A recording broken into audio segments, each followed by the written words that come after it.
3 दिवसात उलगडला 2300 वर्षांचा इतिहास. प्रभू श्रीराम उत्सव समितीचा स्तुत्य उपक्रम.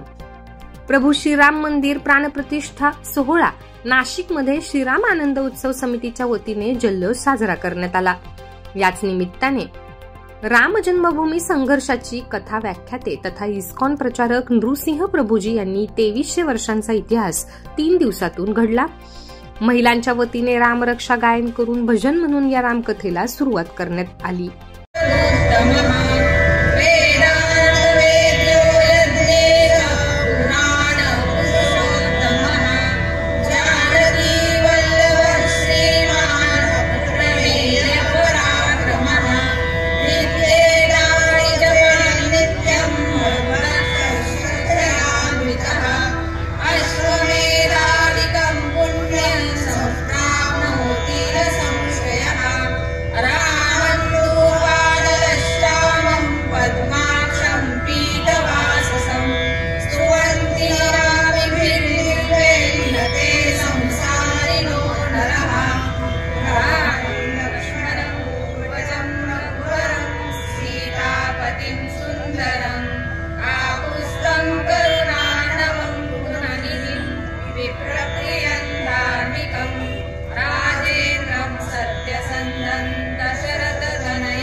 तुलसी में भील किए बात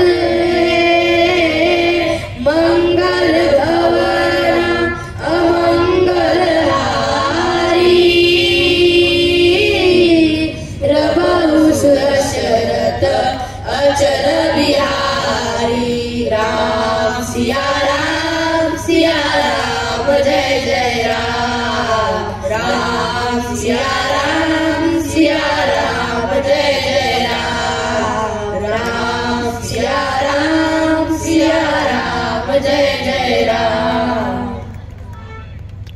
सियाचंद्र की जय, पवन सुत हनुमान की जय। आए हैं भगवाधारी, अरे दुश्मन की लंका जला के आए भगवाधारी, श्री राम जी का परचम लहराके आए भगवाधारी, अरे दुश्मन की लंका लगा के आए भगवाधारी, त्रिकालदर्शी केले वंश पवन वेग केले वंश अष्ट सिद्धिदाता उडे त्राता में सिद्धि संग सारा समुद्र रांगे पहुंचे लंका बजरंग सीता का वध करके हाँ पहुंचे लंका बजरंग सीता माता चरण कमल स्पर्श करिए दिव्य लनस पहुंचाए संदेशा आएंगे श्री राम जल्दी बात करो फल दी, खुश हुई कुल देवी सीता जगत जल देही, अरे बोल बजरंग बली की जय, अरे बोल बजरंग बली की जय, माता अंजनी के लाल महाबली की जय, अरे बोल बजरंग बली की जय, श्री राम जी का परचम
जय श्रीराम। टीम ध्येयपूर्तीच्या माध्यमातून 22 तारखेच्या कार्यक्रमाचं नियोजन करायचं आम्ही 4-5 महिन्यापूर्वी ठरवलं आणि त्यानंतर असं लक्षात आलं की हा कार्यक्रम आपल्या एकट्याचा नाही आहे, तर हा संपूर्ण समाजाचा कार्यक्रम आहे। म्हणून आम्ही आपल्या परिसरातील सर्व जबाबदार नवयुवकांना, जबाबदार माणसांना आम्ही एकत्रित केलं आणि त्या एकत्रित करून आणि त्याचा एक मीटिंग घेतली। त्या मीटिंग नंतर हा असा कार्यक्रम करायला ठरवलं। सर्वांनी त्याच्यामध्ये आपला आपला सहभाग नोंदवला। 21 जानेवारी ते 26 जानेवारीपर्यंत हा संपूर्ण कार्यक्रम करण्याचं आम्ही सुनिश्चित केलं। 21 जानेवारीला आम्ही जय जनार्दन भक्त मंडळाच्या माध्यमातून रथयात्रा आयोजित केली।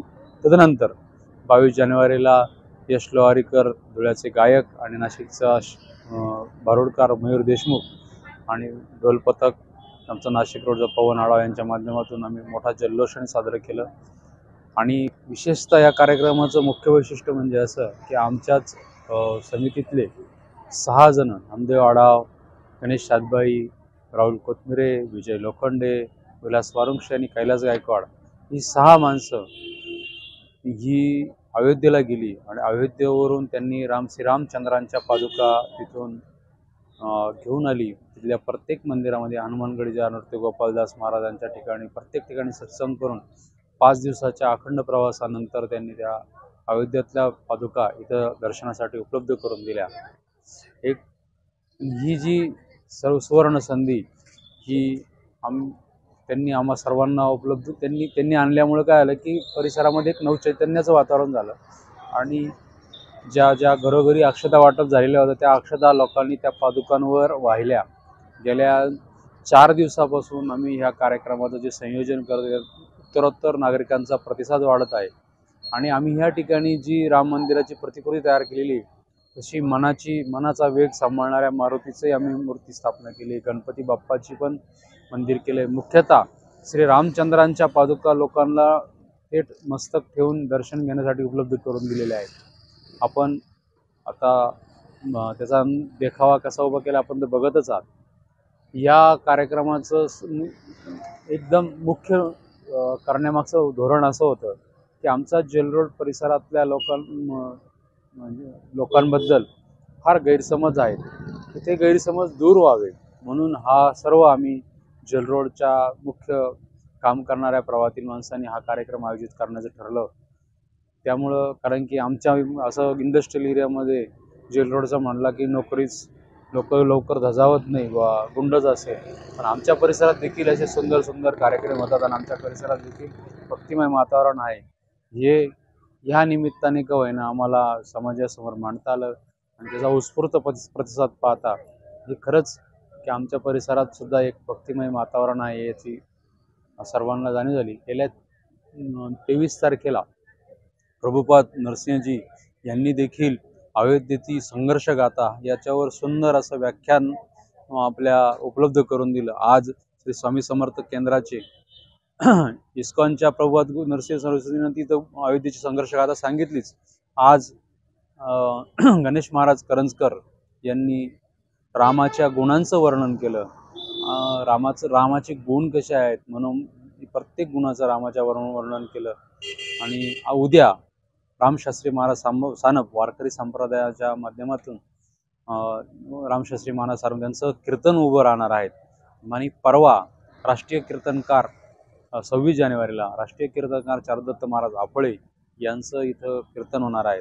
आपण आपल्या माध्यमातून मी सर्वांना अशी आवाहन करतो की आपण देखील या कार्यक्रमाचा लाभ घ्यावा आणि इथं अयोध्येवरून जे आम्ही पादुका आणलेल्या आहे त्याचं दर्शन घ्यावं व प्रसाद देखील आम्ही इथे ठेवलेला आहे, प्रसादाचा देखील लाभ घ्यावा अशी मी आयोजकांतर्फे आपल्या सर्वांना विनंती करतो. ग्रीक या लोकांचे आक्रमण भारतावर झाले होते आणि इतिहास सांगतो आपल्याला 2300 वर्षापूर्वी ईसा पूर्व त्याला 3रं शतक म्हणू आपण. 2300 वर्षापूर्वी एक ग्रीक सम्राट होता, त्याचं नाव होतं मिनांडर आणि भारतावर त्याचं नाव सांगितलं गेलं मिहिरगुल.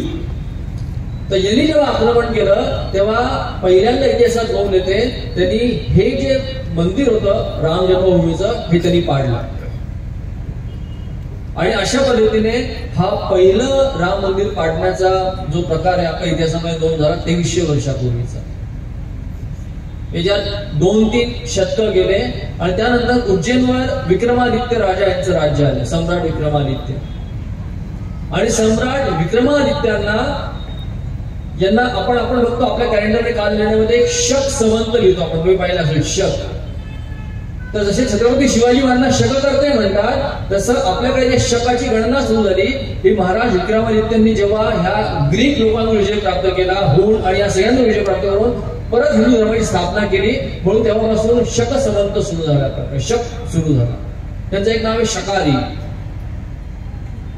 पासून 22व्या पिढीमध्ये येतात आणि बघू राम 63व्या पिढीमध्ये येतात. हा किती वर्षांपूर्वी याचा हिशोब आपल्याकडे नाही, हजारो लाखो वर्षापूर्वीचा हा इतिहास आहे.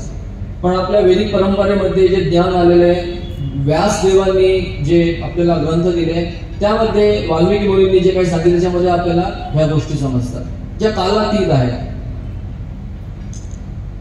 तर असं सांगितलं जातं जेव्हा प्रभू श्री रामचंद्र कोण कोण अयोध्येला गेलेले हात वरती करा.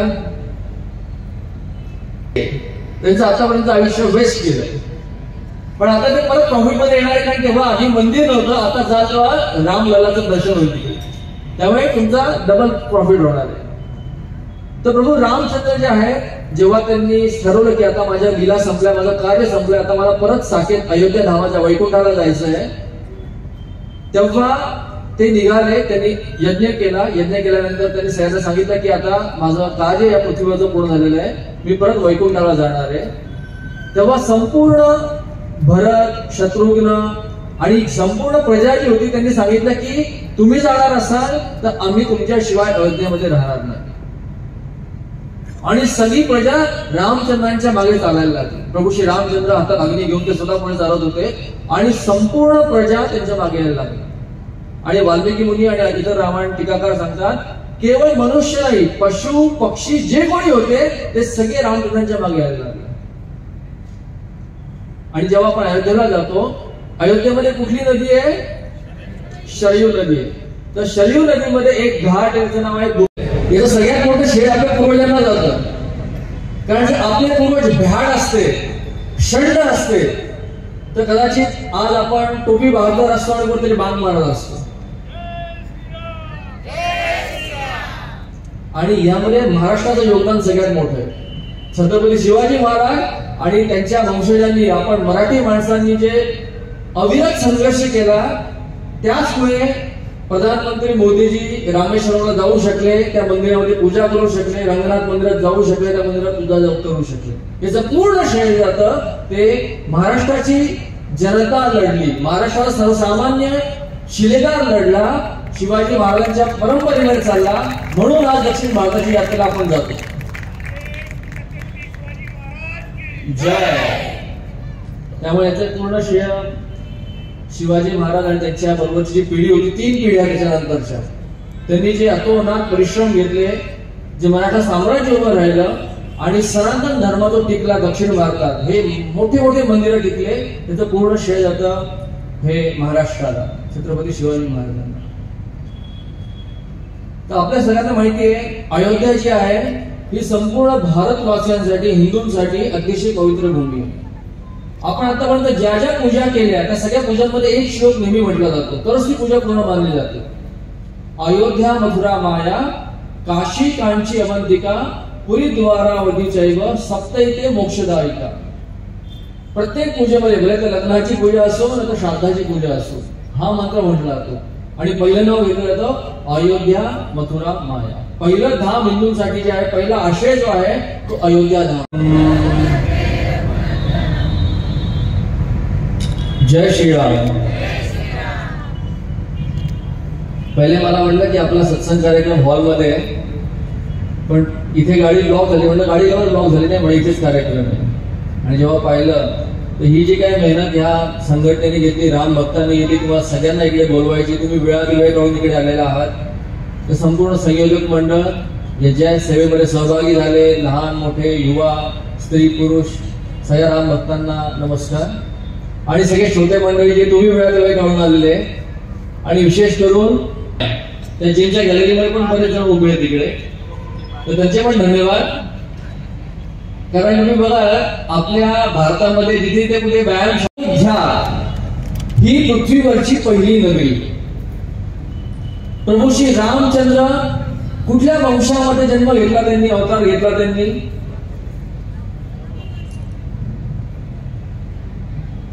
सूर्यवंश. तुम्ही बघा, छत्रपती शिवाजी महाराज पण जे आहे ते पण सूर्यवंशी क्षत्रियांच्या परंपरेमध्ये, आणि त्यांच्या मातोश्री जाधवराव कुठल्या परंपरेमध्ये येतात? चंद्रवंशी परंपरेमध्ये. तर आपल्या पृथ्वी तलावरती 2 क्षत्रिय वंश झाले, एक सूर्यवंशी क्षत्रिय आणि एक चंद्रवंशी क्षत्रिय.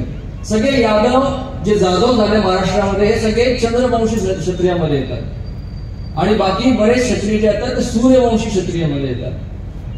तर सूर्यदेवांचे जे पुत्र होते मनु महाराज, त्यांना पृथ्वीचं राज्य दिलं गेलं, आणि पहिली नगरी जी पृथ्वीवर बसली ती अयोध्या बसली. आणि अयोध्या हे नाव का पडलं? अयुद्ध. जी युद्धाद्वारे विजय प्राप्त करता येऊ शकत नाही, जी अतिशय भयंकर जिंकायला, जिला जिंकणं अशक्य आहे त्याला म्हणतात अयोध्या. आणि या अयोध्या धर्मामध्ये सूर्यवंशी क्षत्रियांचं इक्ष्वाकू राजापासून याची सुरुवात झाली. आणि सूर्यवंशी क्षत्रिय जे आहेत ते आपल्या पृथ्वीतलावरती त्यांनी अधर्माचं नाश आणि धर्माचे पालन याचं कार्य त्यांनी केलं. असं सांगितलं जातं प्रभू श्री रामचंद्रांचे जे पूर्वज होते त्यांचं नाव होतं अरण्यक महाराज. अनरण्यक. मोठ्या उत्सव पूर्ण आणि भक्तिमय वातावरणात हा कार्यक्रम सलग 3 दिवस पार पडला. यावेळी हजारो नागरिकांनी व रामभक्तांनी या ठिकाणी उपस्थिती दर्शवली होती. हा कार्यक्रम यशस्वीतेसाठी प्रभू श्रीराम आनंद उत्सव समिती पदाधिकारी, सर्व सहकारी व मित्र परिवार यांच्या वतीने आता प्रयत्न करण्यात आले. प्रतिनिधी जितेंद्र नलवडे, KVR न्यूज 24 तास.